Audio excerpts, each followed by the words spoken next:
Eh bien bonjour à toutes et à tous, bienvenue, toujours en direct sur JI Channels.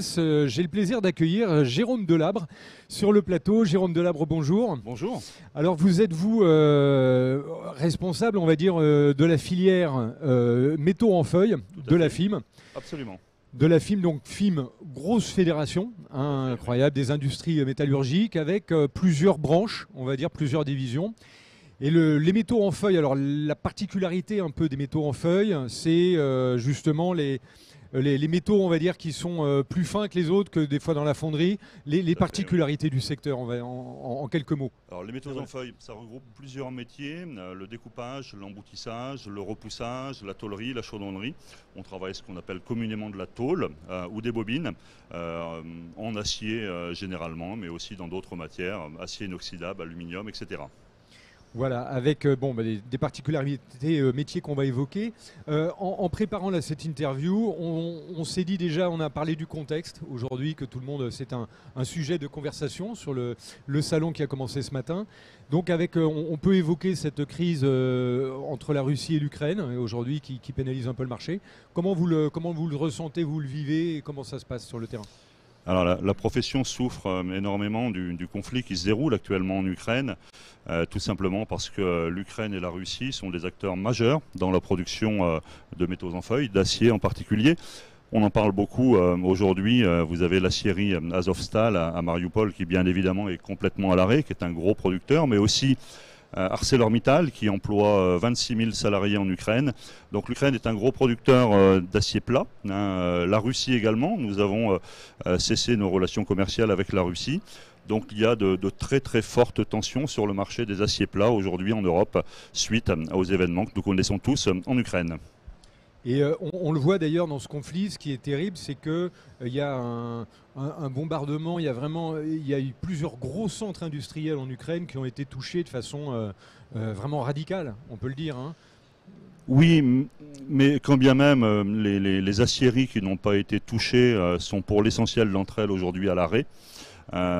Puisque bien évidemment en période de guerre, enfin j'imagine, je sais pas, j'ai la chance de ne pas connaître ces événements sur notre territoire, mais les sidérurgies sont aujourd'hui pour l'essentiel à l'arrêt, bien évidemment pour protéger les salariés d'éventuels bombardements.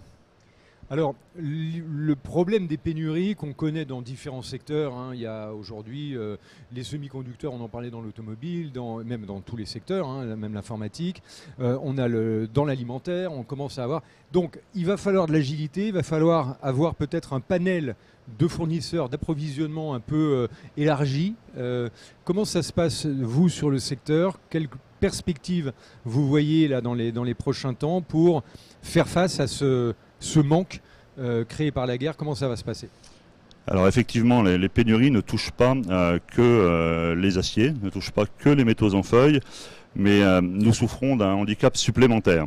La communauté européenne, la Commission européenne a eu la bonne idée, dirais-je, en 2018, d'imposer des quotas à l'importation d'acier sur le territoire européen. Cela faisait suite aux taxes qu'on appelait les taxes Trump, que Donald Trump avait mis en place pour protéger la sidérurgie américaine et pour éviter que l'Europe reçoive un afflux d'acier en provenance de Russie à l'époque, d'Asie, de Turquie, d'Inde ou d'ailleurs. On a limité les importations d'acier sur notre territoire. Donc nous, on a géré la double peine. C'est que d'une part, on souffre de pénurie, mais d'autre part, on ne peut pas trouver de solution ou très peu de solutions en dehors de l'Europe. J'ai souvent l'habitude de dire, un petit peu en plaisantant, c'est que fermer nos frontières à l'importation des denrées alimentaires en période de famine, ça s'appellerait un génocide. Mais nous, sur les aciers, on a quand même réussi à le faire, c'est incroyable. Et alors, est-ce que là, j'imagine, il y a des pourparlers, c'est peut-être l'intérêt aussi de vos fédérations. Là, vous remontez un peu cette problématique, j'imagine, au niveau européen, pour assouplir la réglementation, parce que c'est vrai qu'une réglementation qui s'est faite même avant le Covid, hein, on parle de 18, 17, 18, voilà, après 2 ans de pandémie plus une guerre en Ukraine, on peut peut-être voir à remodifier un peu la réglementation. D'autant que la profession n'a pas été épargnée la période post-confinement En 2021, nous avons déjà souffert d'une forte pénurie puisque les aciéristes européens avaient stoppé leurs hauts fourneaux, n'ayant aucune visibilité sur l'intensité de la crise sanitaire que nous traversions à l'époque. Et un haut fourneau, c'est pas une machine avec un bouton marche-arrêt, c'est un long processus de redémarrage. Le redémarrage a été peut-être trop tardif. La reprise du marché a été soudaine et très intense. Et on a déjà vécu une première pénurie à partir de fin 2020, début 2021. Et contre toute attente, la Commission européenne a renouvelé ce principe de quotas. Alors depuis les événements en Ukraine, il y a eu quelques aménagements. Les quotas qui étaient attribués à la Russie ont été maintenant attribués à d'autres pays, mais ça ne fait rien de plus. Et les quotas sur les aciers ukrainiens ont été levés. Bon, alors c'est gentil, mais on en parlait tout à l'heure. Les aciéries sont à l'arrêt, donc on peut acheter autant qu'on veut chez des gens qui ne produisent plus. Voilà, donc là on pourrait dire c'est un peu des fois des petits dysfonctionnements surréalistes qu'on peut trouver en Europe, ça c'est des choses qui arrivent, mais j'imagine que le sujet est sur la table et que vous suivez le dossier. À un moment donné, on va arriver à une bonne entente et une décision raisonnable, on va dire. Alors je l'espère, bien évidemment, la FIM milite activement sur le sujet. Auprès de Bercy, en l'occurrence en France, mais aussi auprès de la Commission européenne. Nous avons à nos côtés d'autres fédérations, allemandes, italiennes ou d'autres pays européens, mais pour l'instant, alors vous imaginez bien, la Commission européenne, ça a une certaine inertie, oui. Mais il est vraiment temps de réagir, et si des politiques nous écoutent, je les invite à se saisir du sujet, parce que à une époque où on parle plus que jamais de relocalisation, comment voulez-vous relocaliser de l'industrie si vous n'êtes pas capable d'approvisionner vos matières premières, tout simplement? Oui, parce que là, on parle de matières premières, de ressources. Les métaux en feuille, on est au début, on est au sourcing de la tôlerie, on est dans tous ces métiers-là qui vont après irriguer toute l'industrie aéronautique, ferroviaire. Donc on est au fondement. Si ça ne marche pas, le reste ne suivra pas. Complètement. Et on est en plus dans une période où malheureusement pour le secteur automobile, eux souffrent aussi de problèmes d'approvisionnement en semi-conducteurs, ce qui les a contraints à réduire leur activité. Mais le marché automobile est lui aussi un très gros consommateur de tôle. Et le jour où cette pénurie sur les composants électroniques cessera, il va y avoir un appel important sur les métaux en feuille. Et très clairement, si l'Europe n'est pas en mesure de s'approvisionner en dehors de son territoire, la relance économique ne sera pas au rendez-vous. Les aciéries, là vous parliez tout à l'heure des aciéries européennes qu'on a un peu freinées, on va dire.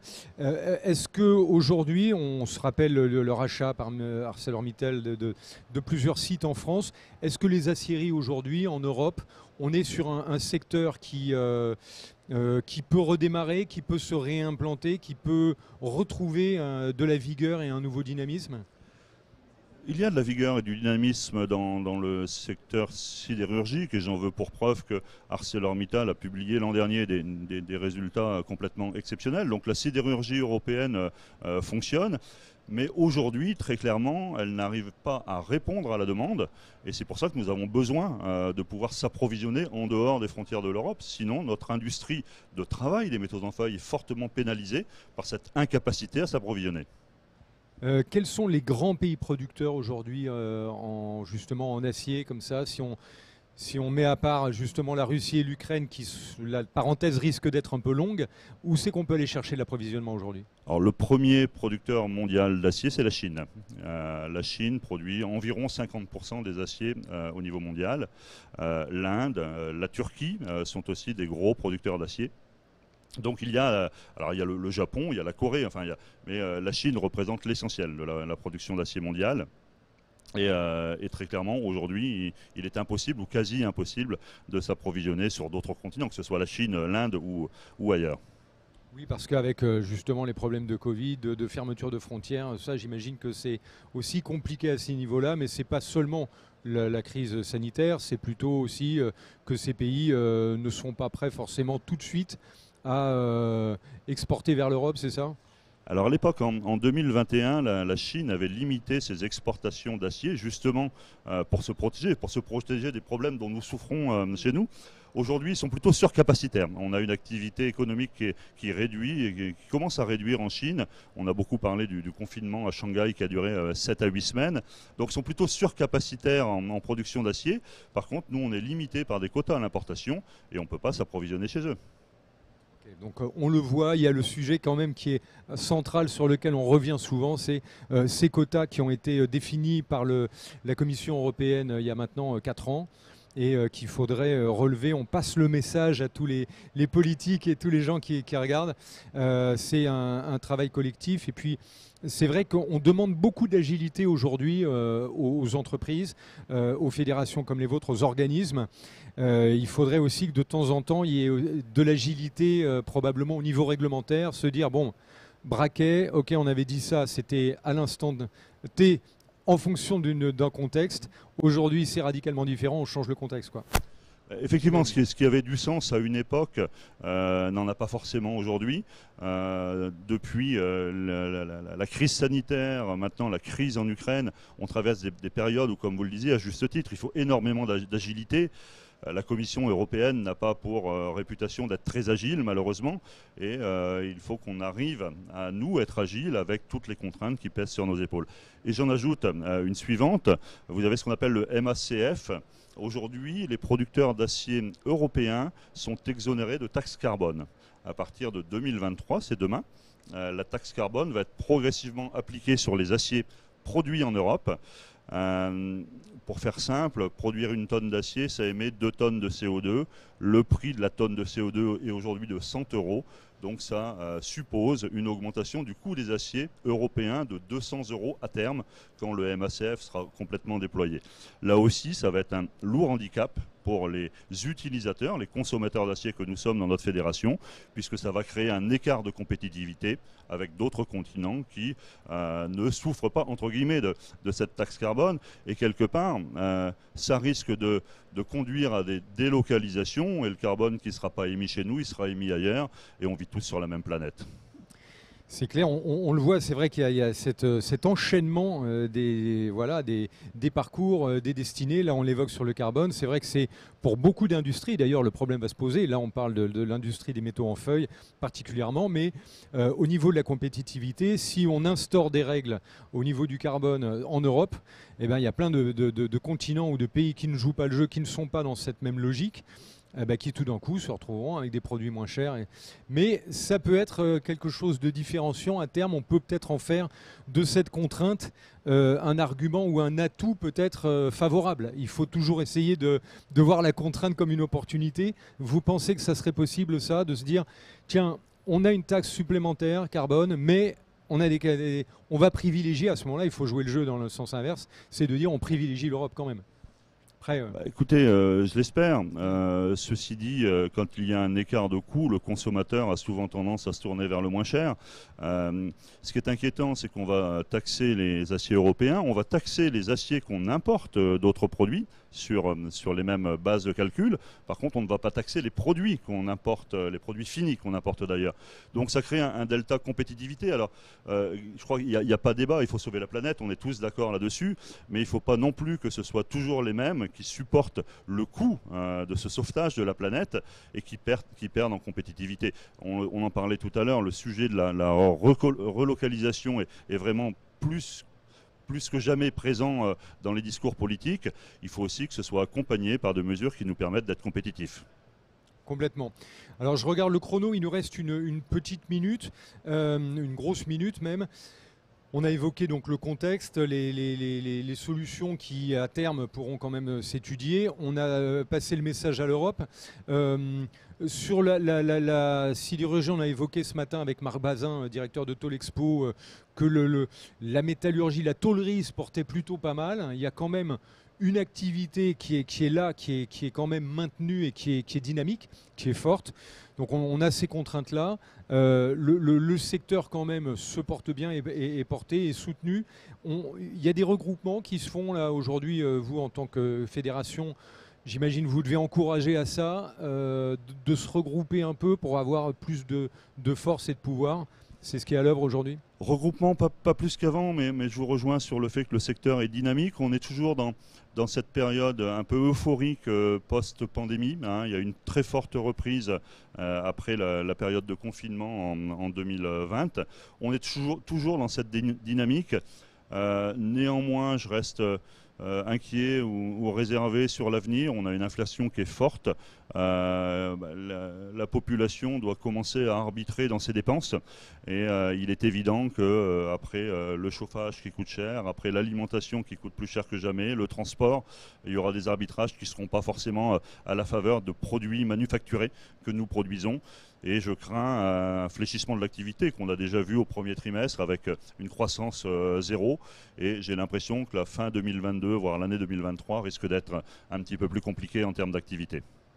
Bien. Alors ça, c'est les perspectives. Il va falloir être résilient et volontaire. De toute façon, on compte sur vous. Vous avez bien sûr tout ce qu'il faut pour mener la filière. Merci beaucoup, Jérôme Delabre. On vous retrouve sur le stand. Alors, vous êtes avec la FIM, hein, j'imagine? Alors, on est avec le FIMEF. Le FIMEF, le FIMEF, sur le bien carrefour sûr, des métaux en feuilles, voilà, oui, sur le hall 6. Sur le hall 6, très bien. On vous retrouve sur le salon. Merci beaucoup, Jérôme. Merci beaucoup. Et puis, bien sûr, J-Channels continue. On se retrouve tout au long de la journée sur le plateau. Bon salon à toutes et à tous.